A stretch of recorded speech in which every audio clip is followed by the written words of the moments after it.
Welcome to DentonRadio.com, powered in part by Classic of Denton. The views and opinions expressed by the show hosts and their guests are those of the show host and guests, and not necessarily those of the sponsors, DentonRadio.com, or the Denton Convention and Visitors Bureau. For more information, visit the Policies and Procedures page at DentonRadio.com. Hey everyone, it's Critterman here. I'm at the Denton Welcome Center in beautiful Denton, Texas. With me in the booth over here is Jake, and he and I are doing a little social distancing. I think it's because of what we're trying to all be responsible and do our duty, but it may also be because I didn't come alone. I brought a few special guests with me today, and what I hope to do is just have some fun, share with you some very cool animals from all around the world, and hopefully inspire everyone to care a little bit more about animals and the role that they play on the planet, and always want to do things to help protect them and the places that they live. It's easy to love the beautiful animals, but it's not quite as easy to love animals a little weird, a little different, or a little creepy. So I've got with me today Lola. So Lola's going to move around here, and we're going to switch camera angles in just a second so we can get her beautiful hair and fangs on the camera there. Lola is, check this out, this is one of the longest names you're ever going to find for an animal. This is called a Brazilian salmon pink bird-eating tarantula. I guess that they just couldn't come up with enough words to describe her. This is one of the largest species of spiders on the planet. So Lola here has a tremendous amount of hair, as you can see, covering her body. That hair is not there to make her look extra creepy. That hair is simply there to protect her from danger. When a tarantula is in danger, all they have to do is simply turn away from their enemies, take one of the back legs, kick the hairs off the back. That big part in the back is called the abdomen. For some reason, 9-year-olds always just refer to it as the butt, but I like to use the scientific terms whenever possible. And what they do is they kick the hairs towards their enemies. The hairs are very irritating. If you get them into your eyes or nose or mouth or anything like that, well, it's going to make you pretty miserable. So it's a form of defense.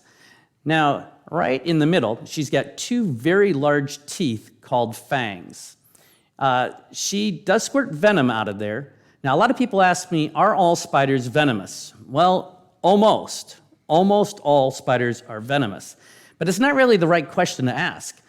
I'd say probably the best way to ask it is, are they all venomous to us? Well, the truth is that there's only about 40 or 50 species of spiders on the planet that are actually considered dangerous or deadly to humans.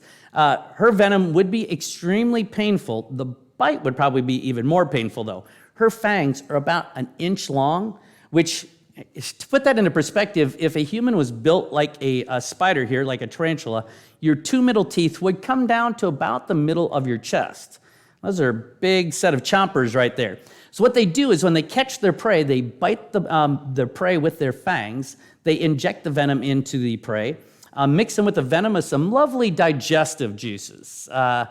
It's basically kind of like they're spitting inside the bug. It'll melt down everything inside, kind of liquefy it into this delicious, thick, buggy milkshake. Probably not doing anything for anybody's appetites at home. Sounds pretty horrible to us, but of course, that is simply how they're able to eat their food, is basically by drinking it. Now, Lola here is a Brazilian bird-eating tarantula, and the bird-eating tarantulas get their name because, yes, they do get big enough to eat birds. But let's not think Big Bird or ostriches or anything like that. When I say they can eat birds, I'm really talking about small songbirds, and even then, that's really not much of their diet. Most of their diet is bugs and insects, which brings us to why spiders are so important. Spiders are nature's pest control. They eat bugs and insects for a living. There's over 35,000 species of spiders on the planet, and that's pretty much all of their jobs, is to eat bugs and insects. And that's a very important role they have because bugs and insects left unchecked, of course, as we know, can do a lot of damage. Anybody that's planting a spring garden right now can certainly relate to that. Now, of course, if you came across one of these in your garden or backyard, well, certainly that would make you a little nervous. It's hard to probably appreciate just how big she is. As I said, this is the third largest species of spider on the planet. When she stretches her legs out, they're about 11 inches across, roughly. So almost the size of a dinner plate. That is one big spider. And of course, a big spider with a big job. And they primarily do it on the rainforest floor. Now, for those of you at home, I know that it's been tough, not a lot to do. You probably watched all the TV shows you could probably think of, and I hope you've spent some time learning a little bit because, it's a great opportunity to learn about whatever you're interested in. For me, as a boy growing up, I loved animals, and I always loved learning about animals. And I spent a lot of time reading about animals to understand them better. Well, I hope that by meeting an animal like this, that you don't necessarily automatically fear this animal.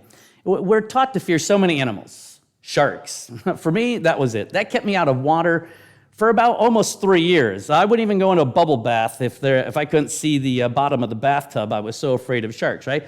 People have the same reaction to spiders. You don't have to be afraid of them. Just have a healthy respect for them. And it's important to want to do things to help protect them in the places that they live. Now, you do have spiders living around you, probably more than you know. They did a study, and if you don't like fun facts, well, this is kind of for the adults. You might cover your ears right now. Kids, you can torture your parents later with this one. Fun fact, the average home in America, and you're spending a lot of time there, has between 2,000 and 3,000 spiders in it. That's average. Now, I will tell you that most of the spiders are so small, you're never ever going to see them. Most of the spiders are about the size of an eraser on top of a pencil. And they're not there to hurt you or harm you. They're basically there just eating bugs and insects. Have you ever heard of bed bugs? That's a real thing. And bed bugs do bite. They had a problem years ago in some hotels with bed bugs being brought in by travelers, and they'd put bomb sprays in there, kill everything in the room. Problem is they killed all the bugs and all the spiders. Then along comes the next traveler. They open up their suitcase. They maybe came from another hotel or someplace traveling where they also had bed bugs there and release them back into the room. Unfortunately, they didn't bring with them a whole bunch of predators to keep those bed bugs under control. So you don't have to be afraid of spiders. Just respect them. Now, here's one for just you girls. You getting tired of your brothers at home? Possibly, huh? I know brothers, little brothers, older brothers, twin brothers could be annoying.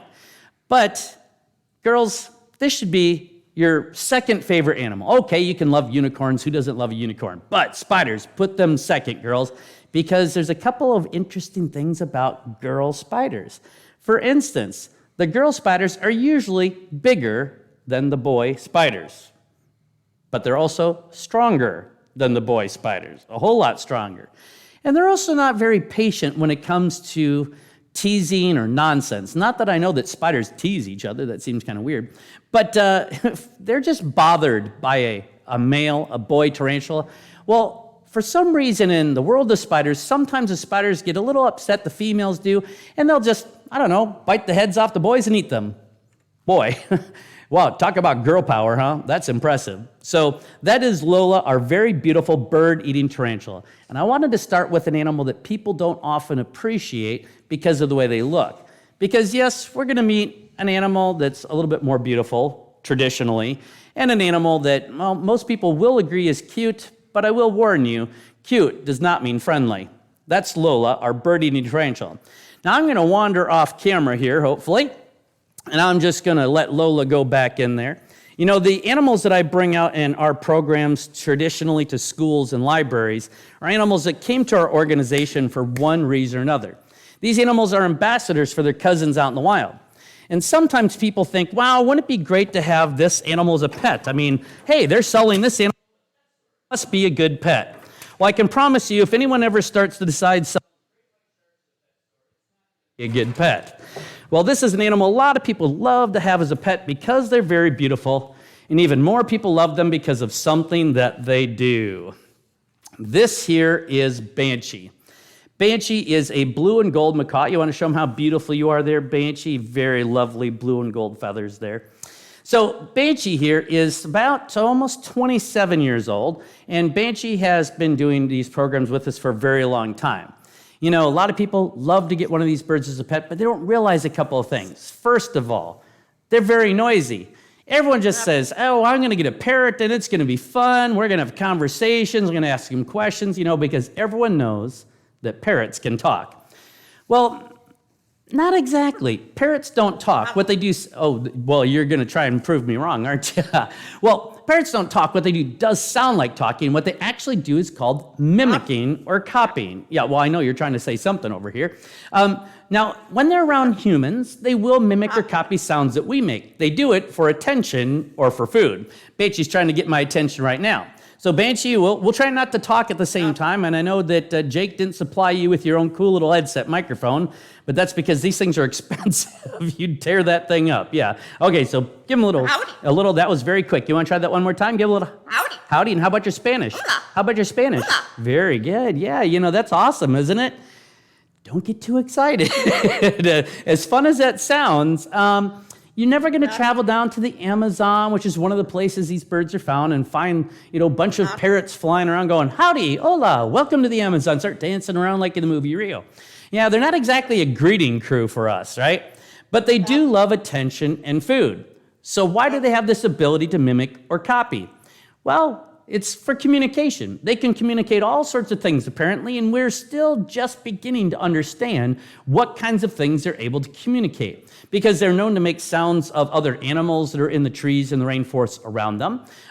We know that sometimes they'll make sounds of their enemies, of predators. Like one of the predators that will hunt and eat a blue and gold macaw. Yeah, what would you say to? Yeah, what would you say to? You wouldn't say that to the harpy eagle, would you? Would you say howdy to the harpy eagle? I don't know about that. Here's the thing: if maybe they could mimic or copy the warning cry that a harpy eagle makes, well, that might confuse an eagle, because animals are very territorial. A parrot cannot fly faster than an eagle, but they can climb better than an eagle. Yeah, you're starting to tip forward. I can feel you there. Banshee tends to anticipate a little bit there. They can climb even upside down. See, parrots have these very cool feet. I'm going to give them something a little bit bigger to munch on here. I'm going to give them a cashew. Yeah, check that out there. Notice how he just grabs onto that cashew and he holds it in his feet. Okay, this sounds like a new dinosaur. There's a name for these kind of feet. They're called Zygodactylous feet. Come on, Zygodactyla. That sounds like a dinosaur that should be in Jurassic World, doesn't it? So that just means 2 toes in the front and 2 toes in the back. Scientists are always coming up with fancy names for everything, but there's a reason. That's so that they can communicate no matter what their native language is, and so they tend to use a lot of scientific or Latin names. So Zygodactylous feet. That just means that they can climb through the trees. So if he's being hunted by a predator, well, since a parrot cannot fly faster than an eagle, you want to show them those beautiful wings again when you're done eating there? What they'll do is they'll fly down, usually into the canopy of the forest, and then once they get down into the trees, well, then they can climb. Now, the thing is parrots, they don't have any hands. I don't know if you ever climbed a tree, right? You have to use your hands and your feet and kind of use everything to be able to climb. Well, since parrots don't have hands or arms, they use their beak. So I'm going to move this out of the way here and see if I can scoot back a little bit there. And I want you to just watch how simple it is. I'm just going to let him go from my hand to the table as if he's climbing through the trees. And so I just hold him right over there. And there he goes. Simple as that. So the beak is really a tool, a multi-tool for any of my animal care staff members out there, any of my keeper friends out there. Yeah, it's a multi-tool. It does a lot of things. It helps them to climb. That beak is a tool to make their nest. They will tear chunks of wood out of the tree. And boy, it was so cool when I got to see some macaws in Costa Rica that had done that. They'd hollowed out a tree. But it could also be used as a weapon, an incredibly strong weapon. Now, I've heard a lot of different opinions on how strong the beak is, but probably this is the best way to explain it. Okay, everyone hold up your finger. Yes, even you. All right. Yeah, I know you're 12 years old. Raise your finger. All right. So hold up your finger. Look at your finger. Okay.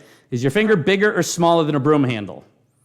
You don't know. Some of you don't know. Do more chores around the house. Help out your parents. All right. All right. Okay. So our finger is smaller than a broom handle, in case you didn't realize that. Well, this bird, he could break a broom handle with his beak. Guess we could do a finger. Yeah, he could do a whole lot of damage, right? And of course, that beak then, well, that means it's also a tool for breaking open very hard shells, like that of the Brazil nuts. Yeah, which has one of the hardest shells in the world. They can break that open, no problem at all. But the problem with a beak like that, well, it's these birds' natural behavior. Now, I know that it seems very cool for me to be holding him, but really, I went to school, not just elementary school. I went to school to learn how to work with animals and to understand their behavior, because I don't really treat any of my animals like pets. I try and treat them based on their natural behavior. So when he's mimicking or copying, well, he's motivated for food, right? But let me tell you that these birds can also be very aggressive, because out in the wild, they live in a flock. They live with other birds. If they're not around other birds, if they're only around humans like us, well, they might bond with one of us, like they might bond with one bird out in the wild. And if they've bonded with just one person in your family, and anybody in your family decides to get close to you or the one person that he likes, right? Yeah, whoever that happens to be, and Banshee would not be happy about that, well, he might attack and bite you. Well, a beak like that could do a whole lot of damage. You know, birds like this are really adapted or built for life out in the wild. So I can't tell people not to get animals as pets like parrots when they see them sold at pet stores. What I try and share with people is make sure that you're a responsible pet owner, that you do your homework, and you understand what you're getting yourself into. Now, so far, the newspaper underneath here has just been for show. Yeah, so far, we could still read it. It hasn't been messed up, because it's not just there for show. Let's just say when a bird has to go, it's bombs away, look out below. They don't care what you have underneath them, they just go. That's something that we would find kind of gross and disgusting, but let me tell you, out in the wild where these birds live, that's one of the most important roles they have. Yes, make messes, because they eat a lot of nuts and seeds and they travel great distances, farther than most other animals. Well, when they do that, they're helping to spread those seeds and helping the rainforest to grow. So that's an important thing they do in the wild that you don't want them doing in your house. You don't want them biting you, of course. Oh, did I mention that their favorite sounds are not howdy, hola, Polly want a cracker, like in the cartoons? I don't know if I'm allowed to do this into the microphone, but they scream, like really loud. Like Jake is like, I don't know about that. It's like, I mean, if I scream to this microphone, it's gonna bust your ears. Because if he were to start screaming right now, you would not hear anything that I'm saying in the microphone. There we go, Banshee, there we go. Show him how you spread seeds. See, ladies and gentlemen, he knows what his job is. That is very good. See, I rewarded that behavior, mainly because he did it on the newspaper, which is where I want him to do it, right? But the last thing I wanna point out to people is that these birds, well, it's not like a cat or a dog. You know, Banshee, as I said, he's almost 27 years old, and he's got a long life ahead of him. Some species of parrots can live 50, 60, maybe even 70 years or more. You know, as we learn more about animal behavior and the science behind taking care of them, well, these animals tend to live even longer than before. So this is a lifetime commitment. Now, here's the best part, though. Because Banshee has traveled around with me over the years, and I've been doing this for 30 years. Was that you, Banshee? 30 years? That was you. Yeah, that was you. Okay, so let's just say a very long time, right? Banshee's paid attention in my programs, because I always tell people, you know, we can only control so much in our lives. So do the little things. When it comes to protecting the environment, let's start at home, right? So we can practice the 3 R's.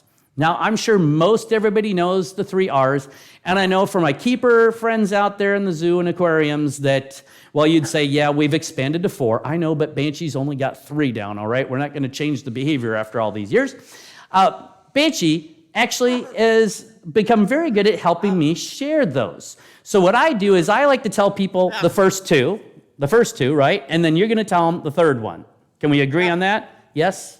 Okay, we can agree on that. That's perfect. All right, so I'm going to say the first 2. Banshee will say the third one, but be patient at home. Sometimes he has to think about it, or he just gets easily distracted. All right, so Banshee, the 3 things that we can all do to help protect the rainforest and the environment are reduce, reuse, and recycle. That's right. Did you catch that? It happens fast, right? Recycle. See, reduce. When you leave a room, turn out the lights. Mom and dad like that because it saves money, but it also saves energy. And we're still a long way from having 100% green energy, which is why I need some future engineers. Reuse. That means before you throw things away, you can sometimes use them again. Well, that's kind of what hand-me-downs are all about, if you have any older brothers or sisters, or if you're the young one, well, you know what I'm talking about. And then there's, of course, recycling. Well, Banshee, we're going to have to move your newspaper here, because maybe recycling. Maybe some people think that this is some difficult thing to accomplish, right? So what you need is a special container, and so I've marked mine with the recycle symbol here. So we have our recycle container. Now we have something that we need recycled. We have some aluminum, all right? Aluminum cans, very recyclable. All right, so how hard? Okay, no, we're not in a school today, Banshee. I know there's no gum underneath the table. No, I know that's what we're very easily distracted, right? Yeah, there's no gum underneath the table. So Banshee, we're gonna work on showing them how to recycle the can into there. Remember, this is your big finale. There you go, show them how easy it is. Ta-da! Oh, come on, really? I should hear, I need a studio audience, but I know we've got a studio audience of basically one here, right? Well, here's the thing. That was easy. It was so easy. A good recycling program only takes about 2 minutes a day. Literally any bird brain can recycle. Yes, that's an official dad joke. I own it and claim it all day long, all right? But it's absolutely true. You know, Banshee, he started to mimic or copy the sound, the word recycle, after hearing it over and over again for a very long time, about 6 months or so. But he actually was taught by an awesome animal trainer. Her name is Susan, my wife. She is an awesome zookeeper up at my favorite little zoo in the world, by the way, the Frank Buck Zoo up in Gainesville, Texas. She actually taught Banshee how to recycle in 10 minutes. That's incredible. So if we all did a little, it adds up to a lot. Because for every one aluminum can, here, I'm going to turn it this way just in case Coca-Cola sees this. Okay, so if we recycle just one aluminum can, just one, each of us did that, it saves enough energy to run a television or computer for 3 hours, and it also saves trees. I know what you're thinking. Yeah, where's the paper? Where's the wood? Well, in order to get to things that they mine out of the ground, they have to clear cut what's above it many times. And along goes a lot of trees. So whenever we recycle, we're helping to protect animals' habitats and their homes. And that is my very special friend, Banshee, our blue and gold macaw. And I think he did an awesome job there. All right.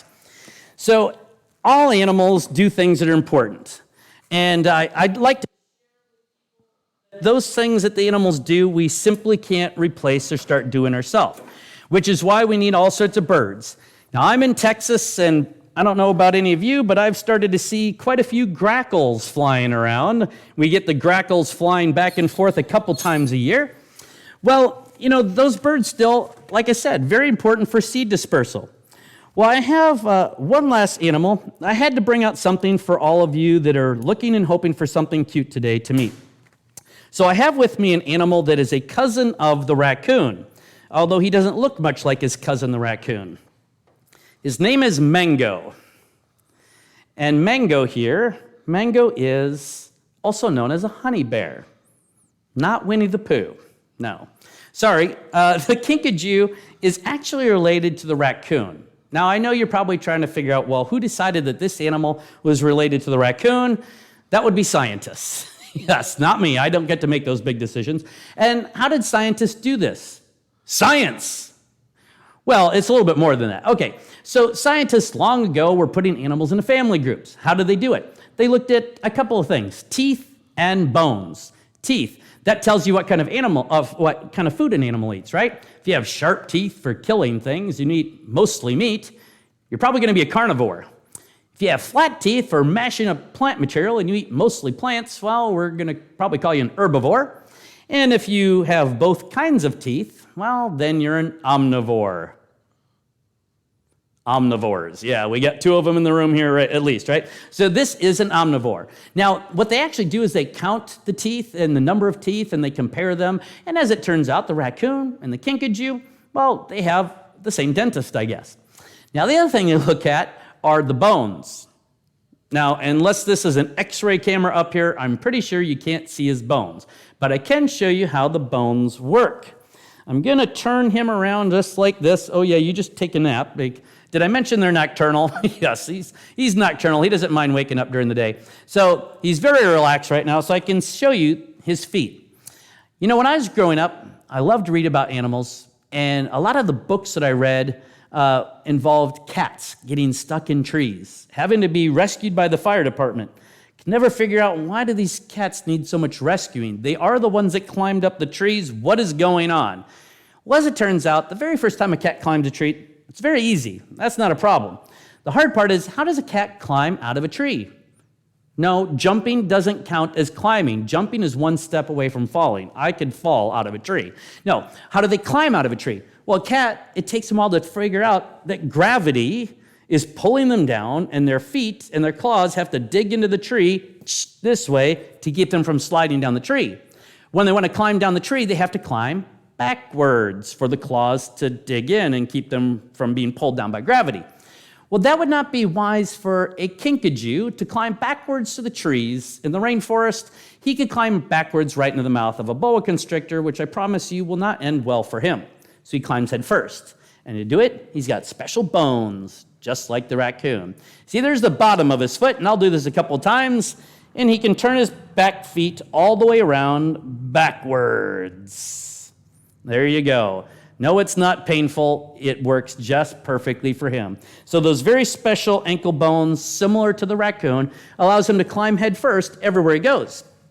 Now, the funny thing about scientists is that scientists, they never stop trying to prove the things that they believe.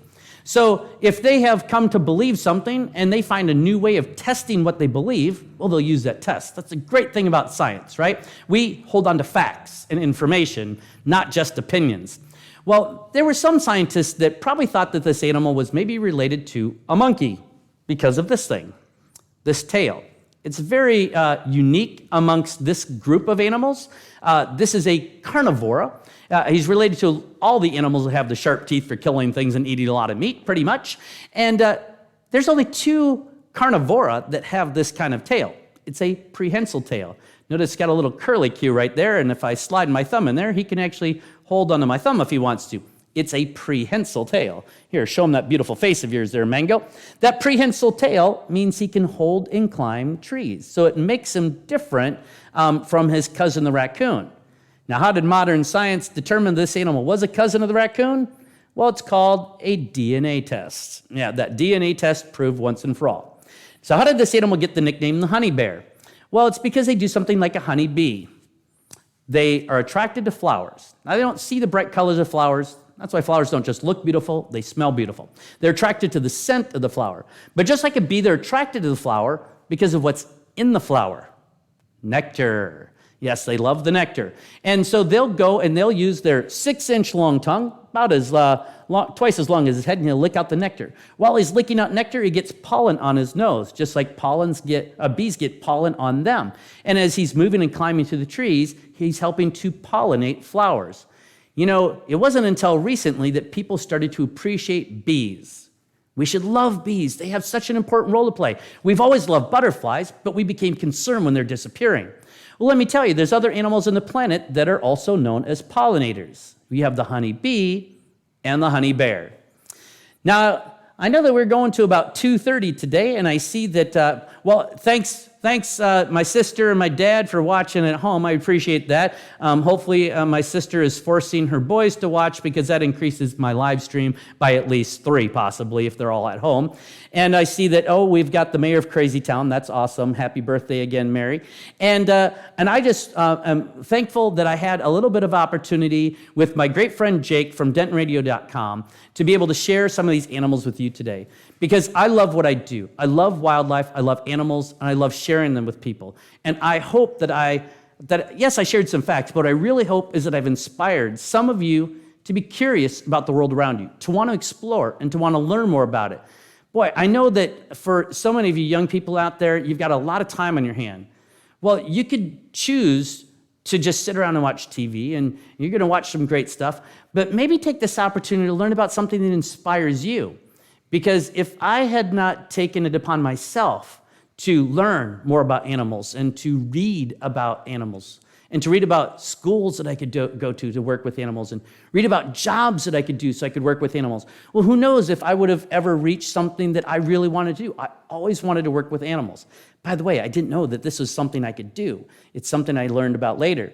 So whatever it is that you want to do, right, whatever you want to become, well, take it into your hands and your control. And while you're at home, be curious and learn. Now, Jake, I'll have to check with you on time when we're actually up, because I know you said going to about 2:30 here, and I don't see any questions. I am taking questions, but we don't really see any questions. Afterwards, Jake's probably going to have one question. Why did you bring that giant spider in here? Because now anybody that sees that, if they've been watching and they're coming into the studio later, he's going to have to explain that I did bring the giant spider with me and that it's not still here, although I'm not responsible for the other 3,000, just the big one. All right. Well, I think that's about our time. If this is something that a lot of people enjoyed, I hope to hear from you. Please feel free to ask questions through our Facebook page, which is just look for Critterman Safari Guides, our website, critterman.com. If you're looking for something to do later on today or during this week, check back with dentonradio.com, because they always have great content and musicians and performances, which is one of the reasons I love Denton, Texas so much, is because all of the musicians that go to school and live here and all the great music we have, and when the restaurants all open up, we have really great food. But please, send your questions to our Facebook page. You can contact me through our website. And I just want to thank everyone for spending a little time with me and our amazing animal ambassadors. And boy, that really tickles there, buddy, just like that. So everyone, have a great day. Be safe. Stay at home until they let us all out.